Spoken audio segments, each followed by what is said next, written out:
आक्रोश मराठी न्यूज, जनसामान्याचे हक्काचे व्यासपीठ। जिल्हा प्राथमिक शाळा तरडगाव येथे ऑगस्ट 15 स्वातंत्र्य दिन विविध उपक्रमांनी उत्साहात संपन्न। जिल्हा परिषद प्राथमिक केंद्र शाळा तरडगाव येथे ऑगस्ट 15 स्वातंत्र्य दिन अत्यंत उत्साही वातावरणात आणि विविध शैक्षणिक व सांस्कृतिक कार्यक्रमांनी संपन्न झाला। दिवसाची सुरुवात भव्य प्रभात फेरीने झाली। त्यानंतर शालेय प्रांगणात ध्वजारोहण करून वंदे मातरम, राष्ट्रगीत, ध्वजगीत, राज्यगीत आणि संविधानाच्या प्रास्ताविकेचे सामूहिक वाचन करण्यात आले। यानंतर विद्यार्थ्यांनी देशभक्तीपर गीतांवर सादर केलेल्या सुरेल व लयबद्ध संगीतमय कवायतींनी उपस्थितांची मने जिंकली। या सोहळ्यात शाळेतील विशेष गुणवंत विद्यार्थिनी व माजी विद्यार्थिनींचा विशेष सत्कार करण्यात आला।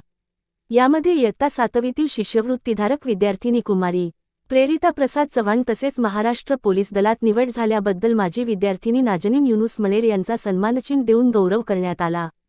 यासोबतच विविध क्रीडा व सांस्कृतिक स्पर्धेत यश संपादन केलेल्या इतर गुणवंत विद्यार्थ्यांचाही गुणगौरव करण्यात आला। हा कार्यक्रम शाळा व्यवस्थापन समिती, समितीचे अध्यक्ष, उपाध्यक्ष, सर्व ग्रामस्थ आणि शाळेतील सर्व शिक्षकवृंद यांच्या मोलाच्या सहकार्यातून व प्रयत्नांतून अत्यंत यशस्वीरित्या पार पडला। कार्यक्रमास ग्रामस्थ, पालक व विद्यार्थी मोठ्या संख्येने उपस्थित होते।